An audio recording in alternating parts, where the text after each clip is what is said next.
Hello, good morning all of you. सभी live आ जाएं एक बार। Good morning. जैसा कि कल अपन ने इंडियन ज्योग्राफी में बात की थी कि आज हम फिजिकल डिवाइडेशन करेंगे। पहले कल वाला एक बार देख लेते हैं, कल जो जो किया। पहले अपन ने इंडिया की स्थिति पढ़ी, तो जो अक्षांशीय विस्तार देखा सबसे पहले। तो अक्षांशीय विस्तार, मुख्य भूमि का अक्षांशीय विस्तार स्टार्ट होता है 8 डिग्री 4 मिनट से 33 डिग्री 6 मिनट, जबकि द्वीप समूह है अंडमान निकोबार, उसका विस्तार स्टार्ट हो जाता है 6 डिग्री 45 मिनट से। और इसके अक्षांशीय विस्तार उत्तर से दक्षिण जो लंबाई है वो है 3214 किलोमीटर। ठीक है। देशांतरीय विस्तार देखा था। इसके बाद जो देशांतरीय विस्तार है वो होता है 68 डिग्री 7 मिनट से लास्ट में 92 डिग्री 25 मिनट। ठीक है। और जो लंबाई है पूर्व से पश्चिम वो है 2933 किलोमीटर। ठीक है।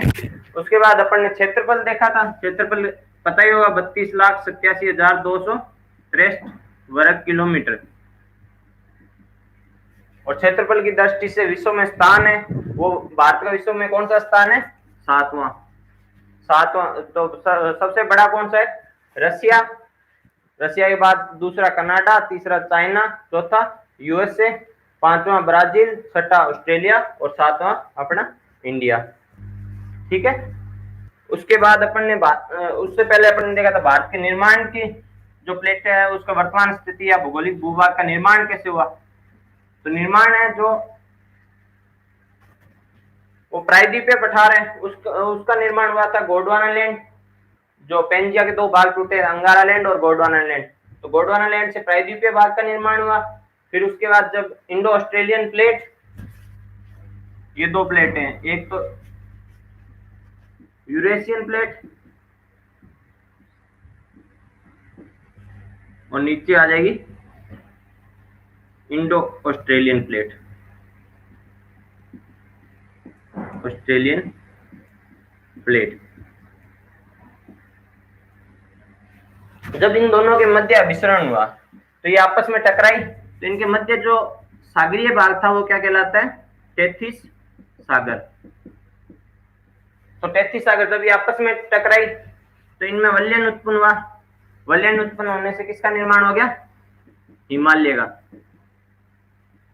और हिमालय से जो नदियां निकली उनके जलोढ़ पदार्थों के जमाव से किसका निर्माण हो गया?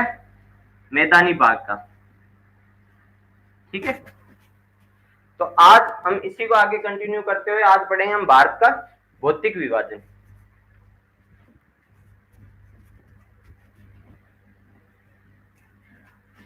तो आज का हमारा टॉपिक रहेगा भारत का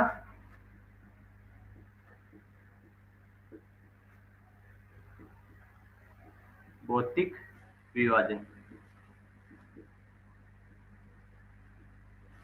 वैसे तो देखें तो इसको दो तरीकों से बांट सकते हैं। पहला होगा उच्चावच के आधार पे, उच्चावच के आधार पे। दूसरा होगा भौगोलिक प्रदेशों के आधार पे। तो उच्चावच के आधार पे होता है उससे मतलब ये है कि जैसे पर्वतीय भाग है तो ज्यादा ऊंचे हैं। ठीक है। फिर पठार होगा वो उससे थोड़ा कम, फिर मैदान होगा उससे कम, और मैदान के बराबर ही क्या होगा? मरुस्थलीय भाग। ठीक है। तो उसी हिसाब से इसको डिवाइड किया जाता है कि ऊंचाई जो भौगोलिक प्रदेश है उसकी ऊंचाई कितनी है उसके हिसाब से इसको डिवाइड किया जाता है। तो जो अपने पर्वतीय प्रदेश है उनका रेशियो कितना रहता है? 11%। उसके अलावा जो पहाड़ियां हैं, टूटी फूटी पहाड़ियां हैं, उनका रहता है 18% के लगभग। और जो पठारी भाग है उसका रहता है 28%।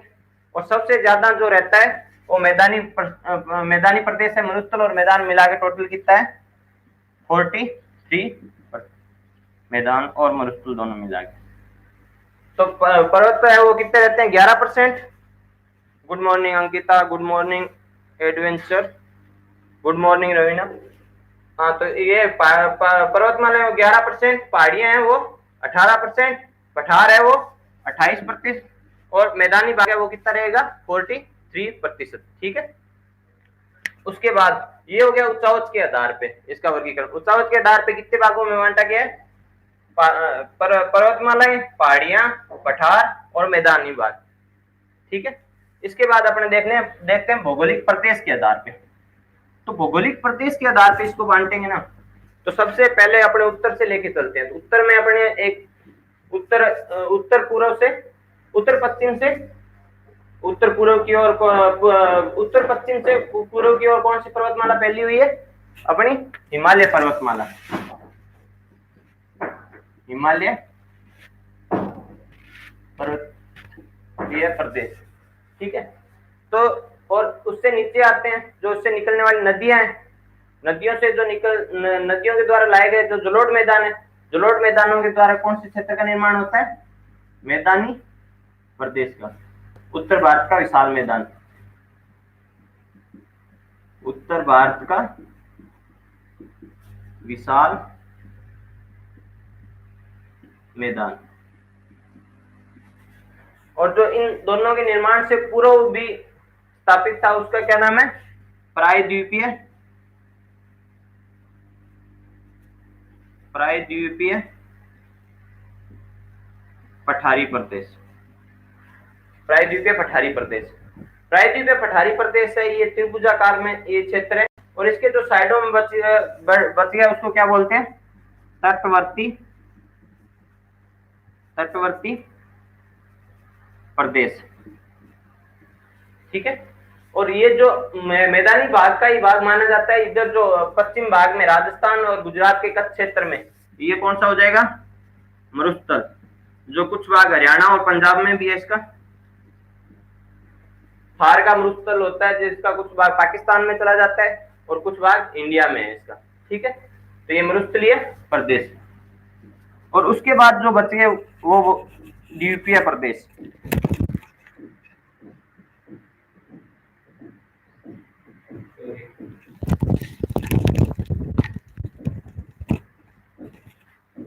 तो द्वीपीय प्रदेश अब कितने भागों में हो गया? एक नंबर हिमालय पर्वतीय प्रदेश, उत्तर भारत का विशाल मैदान, तीसरा प्रायद्वीपीय पठारी भाग, चौथा मरुस्थलीय, पांचवा तटवर्ती और छठा द्वीपीय प्रदेश।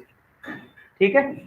तो हिमालय वो सबसे उत्तर में है, उसके बाद उसके द्वारा लाई गई जलोढ़ मृदा से जमाव से उत्तर भारत का विशाल मैदान, और इधर मरुस्थलीय प्रदेश। ठीक है। और जो गोंडवाना लैंड से निर्मित प्रदेश है उसको क्या बोलते हैं? प्रायद्वीपीय पठारी प्रदेश। और जो उसके साइडों में जो रह गया वो पर्वतीय प्रदेश है उसको क्या बोलते हैं? तटवर्ती पर्वतीय प्रदेश। और जो लक्षद्वीप और अंडमान निकोबार द्वीप, इन दोनों को मिला के क्या बोलेंगे? द्वीपीय प्रदेश। तो कितने भागों में डिवाइड करके? मुख्य रूप से तो ये 5 भागों में होता है, वैसे मरुस्थल को अलग माने तो ये 6 भागों में हो जाएगा। ठीक है। यहां तक आ रहा है सबको समझ में? कमेंट करें एक बार।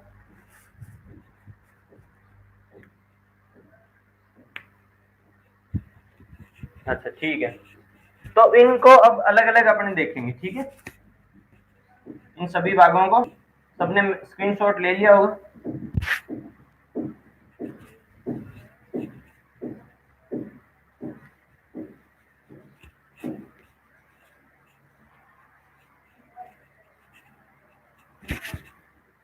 जो सबसे पहले अपने देखते हैं हिमालय प्रदेश। जो हिमालय है वो भारत के उत्तरी पूर्वी या उत्तरी भाग में स्थित है। इसकी स्थिति देखें सबसे पहले, तो कौन से भाग में? उत्तरी या उत्तरी पूर्वी भाग में, पूर्वी भाग में। जो इसका क्षेत्रफल है वो है 5 लाख वर्ग किलोमीटर में फैला हुआ है, 5 लाख वर्ग किलोमीटर में फैला है। ठीक है। जो इसका क्षेत्रफल है 5 लाख वर्ग किलोमीटर। अब आप लोग देख रहे होंगे जो ये हिमालय स्टार्ट होता है वो यहाँ से कुछ यूं जाके और ये इधर नीचे आ जाते हैं। तो इसकी जो आकृति है वो किस टाइप की हो जाती है? धनुष के टाइप की हो जाती है। ठीक है। इस हिसाब से ये, तो इसकी आकृति कैसी है?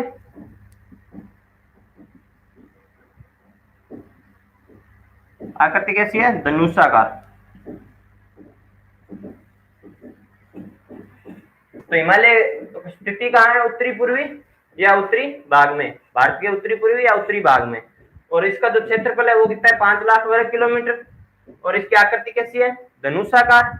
और जो इसकी पर्वतमाला है उसकी औसत ऊंचाई है वो कितनी है, औसत ऊंचाई है वो है 6100 मीटर, 6100 मीटर। ठीक है। और जो इसकी औसत ऊंचाई होगी, इसकी लंबाई है वो कुछ बुक्स में 2400 किलोमीटर होती है, कुछ में 2500 किलोमीटर। 2500 किलोमीटर इसको इसलिए मानते हैं कि जो इसका हिमालय का विस्तार है ना वो इधर पामीर की गांठ से स्टार्ट होता है, पामीर की गांठ। जो पूरा हिमालय काराकोरम श्रेणी है जो सबसे ऊपर है, उसका जो ये पश्चिमी स्टार्टिंग है वो कहां से होती है, पामीर की गांठ से। और लास्ट कहां तक चलता है, आखिर में जाता है ये अराकान,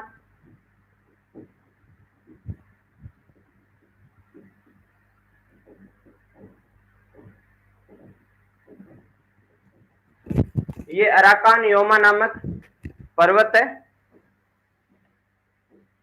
अराकान योमा नामक पर्वत है जो म्यांमार और भारत की सीमा पर स्थित है, वहां तक इसका विस्तार है। तो ये टोटल लंबाई है 2500 किलोमीटर। और वैसे कुछ बुक्स में ये जो इंडिया की मानते हैं वो होती है 2400 किलोमीटर। ठीक है। उसके बाद देखिए तो अपने जैसे हिमालय को अलग देखते हैं, अलग इसका डायग्राम बना के। तो जैसे देखें अरावली है, अपने अरावली को पढ़ते हैं ना, तो अरावली का विस्तार कैसे है, अरावली का विस्तार है ऐसे, इस हिसाब से। तो अपने इसको क्या है, दक्षिणी अरावली, मध्य अरावली, उत्तरी अरावली, 3 भागों में बांट के इस हिसाब से पढ़ते हैं राजस्थान के अंदर। ठीक है। लेकिन जो हिमालय है ना, हिमालय क्या है, श्रेणियों के अंदर इस हिसाब से बनता हुआ अलग अलग। ठीक है। उत्तर में, फिर दक्षिण में, फिर उससे दक्षिण, और ये 4 मुख्य श्रेणियां हैं इसकी। ठीक है। जो इसकी सबसे उत्तरी श्रेणी है वो कहलाती है ट्रांस हिमालय। उसके बाद नीचे आ जाए तो नीचे का ये पूरा भाग है इसको बोलते हैं मुख्य हिमालय। और लेकिन इसका जो ऊपरी ऊपरी है वो सबसे बड़ा है, उसको बोलते हैं वरत, महान, और सबसे ऊंचा भी यही है।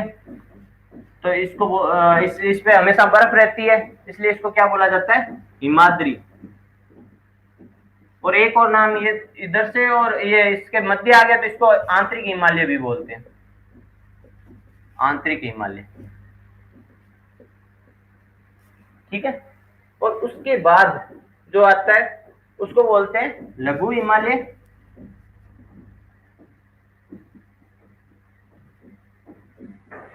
और लघु हिमालय, और दूसरा इसका नाम है, जैसे ये मुख्य ट्रांस हिमालय है ना, इसको ये बोला जाता है कि ये इसका निर्माण, जो ये हिमालय पर्वत का निर्माण वलित पर्वत से हुआ, उससे पहले ट्रांस हिमालय का निर्माण हो चुका था।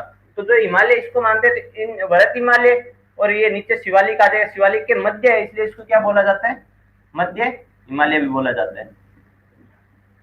और नीचे आ जाएगा शिवालिक। ठीक है। तो अब देख लीजिए दोबारा, जो हिमालय है उसका विस्तार भारत के उत्तर पूर्व या उत्तरी भाग में स्थित है। इस लंबाई है वो 2500 किलोमीटर है। इसकी औसत ऊंचाई है वो 6100 किलोमीटर है। ठीक है। और इसका जो क्षेत्रफल है वो 5 लाख वर्ग किलोमीटर है। और इसकी औसत और इसकी चौड़ाई है, हाँ एक बार चौड़ाई ध्यान कर ली, इसकी जो चौड़ाई है वो पश्चिम में ज्यादा है और पूर्व में जाते जाते कम हो जाती है। तो पश्चिम में लगभग 500 किलोमीटर और पूर्व में जाते जाते ये रह जाती है 250 किलोमीटर। ठीक है। तो इसी हिसाब से, और जो इसकी इसकी जो हिमालय की एक विशेषता है, जो इसकी ऊंचाई सर्वाधिक है ना वो इसके मध्य में है। आप देखोगे कि जब अपने भरत हिमालय करेंगे अलग से, तो भरत हिमालय में जो एवरेस्ट और बड़ी बड़ी जो कंचनजंगा, मेकालू, नाग, वो पर्वतमाला सारी कहां पे है, इसके मध्य में है। ठीक है। तो अब एक चीज और देखिए, जो हिमालय की पर्वतमाला है ना, इनको अलग करने के लिए इनके मध्य है भ्रंश घाटियां, भ्रंश घाटियां। अब भ्रंश घाटियां क्या होती होगी, जैसे दो तलीय प्रदेश है, दो तलीय प्रदेश है, तो उनके मध्य क्या है कि एक दरार नुमा या घाटी नुमा जगह होती है, उसको क्या बोलते हैं, भ्रंश घाटी बोलते हैं। ठीक है, ये गहरी खाई मान लो और या दरार मान लो, जो भी। ठीक है, तो उनके मध्य अलग अलग भ्रंश घाटियां स्थापित है, जिसको क्या बोलते हैं, उसके लिए अलग अलग नाम दिए गए हैं इनको। जो ट्रांस और भरत हिमालय के मध्य है उसको बोलते हैं सिंधु सांगपो सत्तर जोन। ये मैं नीचे लिख रहा हूँ, एक बार आप उस हिसाब से इसके सामने लिख लेना। ठीक है, तो उसको बोलते हैं सिंधु सांगपो सच्चर जोन। ट्रांस और भरत हिमालय के मध्य जो भ्रंश घाटी है उसको क्या बोलते हैं, सिंधु सांगपो सच्चर जोन। जो भरत हिमालय और लघु या मध्य हिमालय के मध्य है उसको बोलते हैं मेन सेंट्रल ट्रस्ट। क्या बोलते हैं, मेन सेंट्रल ट्रस्ट बोलते हैं। ठीक है, उसके बाद जो आ जाएगा लघु हिमालय और शिवालिक के मध्य, जो लघु हिमालय और शिवालिक को अलग करती है। ये मध्य ही नहीं, कई बार ये पूछ लिया जाता है कि ट्रांस हिमालय और भरत हिमालय को अलग करने वाली भ्रंश घाटी कौन सी है, तो कौन सी होगी, सिंधु सांगपो सच्चर जोन। और भरत हिमालय और लघु हिमालय को अलग करने वाली कौन सी होगी, तो वो होगी मेन सेंट्रल ट्रस्ट। ठीक है, उसी तरह से जो यार लघु शिवालिक और लघु हिमालय को अलग कौन करती है, वो है main boundary fold. Main boundary fold. Shivalik के बाद अपना मैदानी भाग स्टार्ट हो जाता है, लेकिन इनके मध्य भी एक भ्रंश घाटी है जो मैदानी भाग और शिवालिक को अलग करती है। उसको जैसे देखो, हिमालय स्टार्ट यहाँ से होता है, तो ये हिमालय का फ्रंट हो गया अपनी तरफ से, तो इसको क्या बोलते हैं, चौथा Himalaya front fold, HFF, MBF, और ये हो जाएगा MCT। ठीक है, और ये हो जाएगा SSZ, सिंधु सांगपो सच्चर जोन। ठीक है, इसी हिसाब से इसके सामने लिख लेना। ट्रांस हिमालय और भरत हिमालय के मध्य सिंधु सांगपो सच्चर जोन, और भरत हिमालय और लघु हिमालय के मध्य मेन सेंट्रल थ्रस्ट, और लघु हिमालय और शिवालिक के मध्य मेन बाउंड्री फोल्ड, और शिवालिक और मैदान के मध्य जो भ्रंश घाटी पाई जाती है उसको क्या बोलते हैं, हिमालय फ्रंट फोल्ड। ठीक है, यहां तक आ गया समझ में। अब जो हिमालय की सामान्य जानकारी थी वो ले ली अपन ने, उसके बाद अपन ने अलग से हिमालय को अलग अलग भागों में बांट के देखा। ठीक है, अब एक बार ये मैं मिटा देता हूं।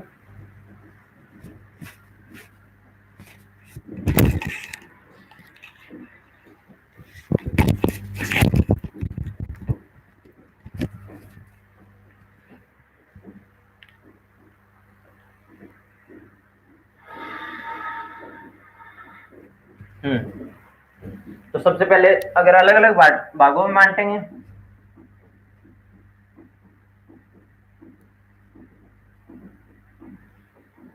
भौगोलिक प्रदेश के हिसाब से, तो पहला आ जाएगा ट्रांस हिमालय, दूसरे को बोल देंगे मुख्य हिमालय,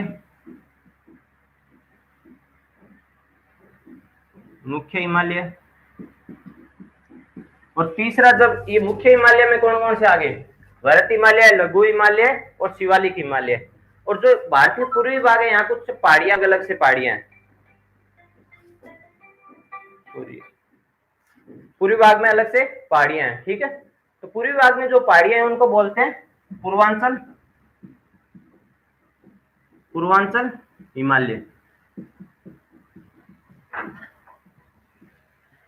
पूर्वी भाग में जो पहाड़ियां हैं उनको क्या बोलते हैं, पूर्वांचल हिमालय। ठीक, तो उत्तरी, ये हो गया ट्रांस हिमालय उत्तर वाला। फिर लघु, भरत, लघु और शिवालिक हिमालय, इन तीनों को मिला के क्या बोलते हैं, मुख्य हिमालय। और जो पूर्वी भाग में जो पहाड़ियां हैं उनको क्या बोलते हैं, पूर्वांचल हिमालय। तो आज हम सबसे पहले लेंगे ट्रांस हिमालय। ठीक है, तो जो ट्रांस हिमालय है ना, वो भारत के सबसे उत्तर में स्थित है। ये भी तीन अलग अलग पहाड़ियों या पर्वत कहें तो श्रेणियों से बना हुआ है। तो जो सबसे उत्तर में है उसको बोलते हैं काराकोरम। काराकोरम। उसके बाद नीचे आ जाएगा लद्दाख। लद्दाख के बाद आ जाएगा जास्कर। तो इसको याद रखने का एक तरीका है, वर्ड सुना होगा मारवाड़ी में कालजा, तो ये उत्तर से दक्षिण इनका क्रम भी याद रह जाएगा। और सबसे उत्तरी पर्वतमाला कौन सी है? काराकोरम।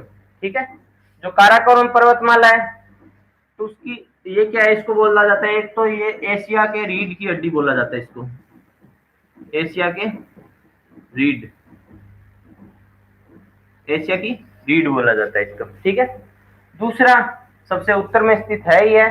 तीसरा इसमें काराकोरम, के से काराकोरम और के से K2। भारत की सबसे ऊंची चोटी, भारत की सबसे ऊंची चोटी कौन सी है? K2। इसका दूसरा नाम है गोडविन ऑस्टिन, गोडविन ऑस्टिन। तो काराकोरम है वो भारत की सबसे ऊंची चोटी है। और काराकोरम क्या है? काराकोरम में सबसे ऊंची चोटी कौन सी है? K2 Godwin Austin. इसकी ऊंचाई है 8,611 मीटर, 8,611 मीटर। काराकोरम में सबसे ऊंची चोटी गोडविन ऑस्टिन, ऊंचाई 611 मीटर। ठीक है, इसमें कुछ ईस्टर्न दो तीन और चोटियां हैं जिनमें एक प्रमुख और कौन सी है? ईस्टर्न। ठीक है, उसके अलावा जो काराकोरम की एक और विशेषता है, यहाँ पे एक ग्लेशियर जो अपने विवादित स्थान है, सिर्फ पाकिस्तान, चाइना और भारत के मध्य में। वैसे मुख्य रूप से विवादित तो भारत के मध्य है, लेकिन ये ट्राई जंक्शन पे है, क्योंकि जब पीओके ये LAC जहाँ चीन का अधिकार है, ये पीओके, और जो सियाचिन है वो यहाँ पे इस जगह स्थित है। ये ट्राई जंक्शन पे स्थित स्थान, ग्लेशियर है ये। क्या है सियाचिन? एक ग्लेशियर है, हिमनद है, जो कहाँ स्थित है? काराकोरम श्रेणी के अंदर स्थित है। यह विश्व की सबसे ऊंची युद्ध भूमि कहलाती है, विश्व की सबसे ऊंची युद्ध भूमि कहलाती है। यहाँ पे पाकिस्तान ने कब्जा कर लिया था, तो उनका जो कब्जा हटाने के लिए जो अपने भारत की तरफ से जो ऑपरेशन चलाया गया था, उस ऑपरेशन को क्या बोलते हैं? ऑपरेशन मेघदूत। ऑपरेशन को क्या बोलते हैं? मेघदूत। तो काराकोरम क्या है? ये सबसे उत्तर में स्थित है, एशिया की रीढ़ की हड्डी कहते हैं। K2 इसकी सबसे ऊंची चोटी, जो भारत की सबसे ऊंची चोटी है, इसकी ऊंचाई है 8,611 मीटर। वैसे ये अपने पढ़ने को सबसे ऊंची चोटी है, लेकिन ये कहाँ आ जाती है? पीओके के अंदर आ जाती है। भारत की जो मुख्य भूमि की ऊंची चोटी है वो सिक्किम के अंदर कौन सी है? कंचनजंगा। वर्तमान भारत की, सॉरी मुख्य भूमि नहीं, वर्तमान भारत की सबसे ऊंची चोटी कौन सी है? कंचनजंगा, जो कहाँ आ जाती है? सिक्किम के अंदर आ जाती है। ठीक है, और इसके अलावा एक अन्य चोटी है ईस्टर्न और सियाचिन ग्लेशियर है। और सियाचिन ग्लेशियर में एक नदी, एक घाटी क्षेत्र है जिसको बोलते हैं नुब्रा घाटी क्षेत्र। इस पे एक पीछे क्वेश्चन आया था कि नुब्रा घाटी कहाँ स्थित है, और ऑप्शन में थे सियाचिन ग्लेशियर और एक दो जगह का और नाम था। तो नुब्रा घाटी क्षेत्र स्थित है, जहां से एक नदी निकलती है, उस नदी को भी क्या बोलते हैं? नुब्रा नदी, नुब्रा नदी। ठीक है, तो काराकोरम में हो गया ये। अगला आ जाते हैं नीचे लद्दाख। तो लद्दाख है वो आगे इसका विस्तार तिब्बत तक है। तिब्बत में इसको बोलते हैं कैलाश पर्वत, कैलाश पर्वत। तो लद्दाख एक तो काराकोरम और जास्कर के मध्य स्थित है। ठीक है, और इसकी सबसे ऊंची चोटी है, उसका नाम है राकापोसी। अब देखिए, काराकोरम की सबसे ऊंची चोटी K2, लद्दाख की सबसे ऊंची चोटी है राकापोसी। ठीक है, और उसके बाद नीचे आ जाते हैं जास्कर। जास्कर है वो ट्रांस हिमालय की सबसे दक्षिणतम चोटी है। राम राम दौलत कसवा। तो सबसे ऊंची चोटी कौन सी है? लद्दाख की राकापोसी। ठीक है, राकापोसी से नीचे आ जाते हैं जास्कर। जास्कर जो है, एक तो इसकी क्या है, ये क्वेश्चन में आ जाए कि ट्रांस हिमालय सबसे दक्षिण चोटी कौन सी है, तो जास्कर। जास्कर में इसकी एक विशेषता, इसमें अंदर जो स्थित है वो कौन सा दर्रा है? जोजिला दर्रा। और इसका निर्माण किसके द्वारा हुआ है? सिंधु नदी के द्वारा।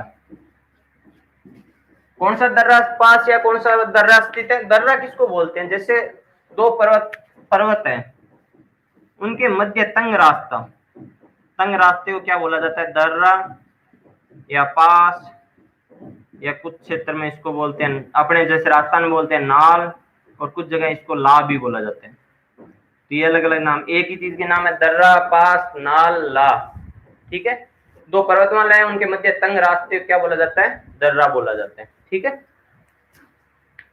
तो हो गया, सबके समझ में आ गया। ट्रांस हिमालय एक बार दोबारा रिपीट कर देता हूँ। ये भारत के सबसे उत्तर में स्थित हिमालय का भाग है, जिसकी सबसे उत्तरी भाग है वो काराकोरम। काराकोरम की सबसे ऊंची चोटी है K2 गॉडविन होस्टिंग, और जो जिसकी ऊंचाई है वो 8611 मीटर है। और इसके अलावा एक अन्य चोटी है जिसका नाम है स्टन। स्टन के अलावा यहाँ एक ग्लेशियर स्थित है सियाचिन। सियाचिन के अलावा विश्व की सबसे ऊंची युद्ध भूमि है। और यहाँ जो ऑपरेशन चला था पाकिस्तानियों को भगाने के लिए, उस ऑपरेशन का क्या नाम था, मेघदूत। यहाँ पे एक घाटी है जिसको बोलते हैं नुब्रा घाटी, और यहाँ एक नदी निकलती है जिसको बोलते हैं नुब्रा नदी। और एक और ध्यान रखना, सियाचिन के अलावा यहाँ एक दो ग्लेशियर और है जिनके नाम लिख लो, बियाफो, बालतोरा, और एक हो जाएगा इस पर। ये कई बार पूछ ले कि ये ग्लेशियर भारत की कौन सी श्रेणी में स्थित है, तो कौन सी श्रेणी में स्थित है, काराकोरम के अंदर स्थित है। ठीक है, तो ट्रांस हिमालय के लिए इतना ही, बाकी अपने आगे आगे वाला स्टार्ट करते हैं। आगे वाला आज इंट्रो ही हो पाएगा शायद।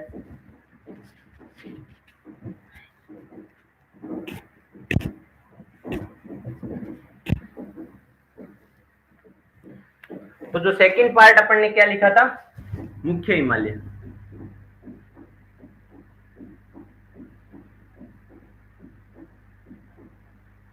तो मुख्य हिमालय को भी तीन भागों में डिवाइड किया जाता है। पहला हो जाएगा वरत हिमालय, वरत हिमालय, और दूसरा हो जाएगा लघु हिमालय, हिमालय या इसको बोलते हैं मध्य हिमालय। तीसरा हो जाएगा शिवालिक हिमालय, शिवालिक हिमालय। अब इनका निर्माण के काल के हिसाब से भी इनको लिखा जाता है कि जो सबसे पहले निर्माण हुआ इसका इयोसीन काल में,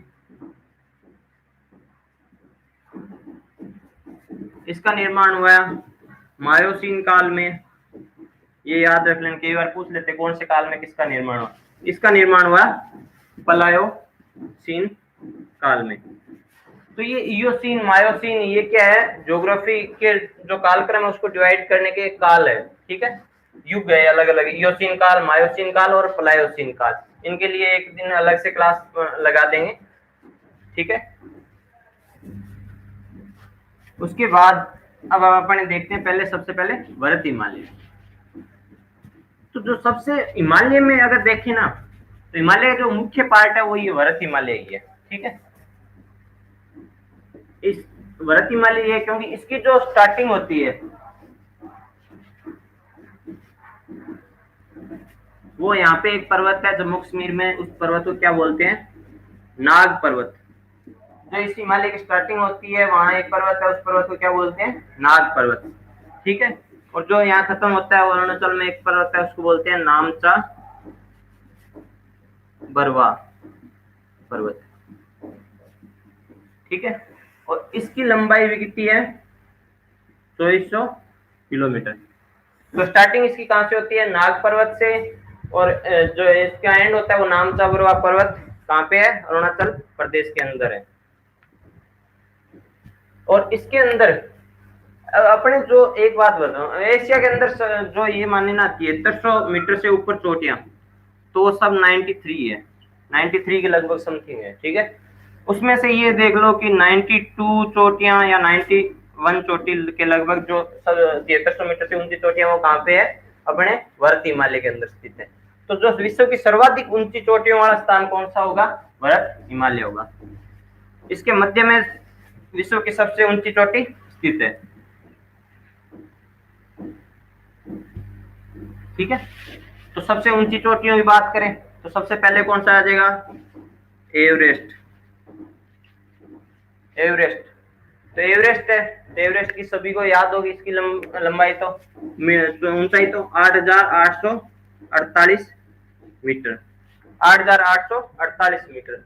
उसके बाद आ जाएगा कंचनजंगा, कंचनजंगा, कंचनजंगा है, उसकी उसकी ऊंचाई हो जाएगी 8,598 मीटर, ठीक है। और कंचनजंगा के बाद आ जाएगा मेकालू धौलागिरी, मेकालू धौलागिरी, ये भी सारे, ये कंचनजंगा है वो तो अपने सिक्किम में स्थित है, और जो एवरेस्ट है वो नेपाल में है, मेकालू है वो भी नेपाल में है, धौलागिरी है वो भी नेपाल में है।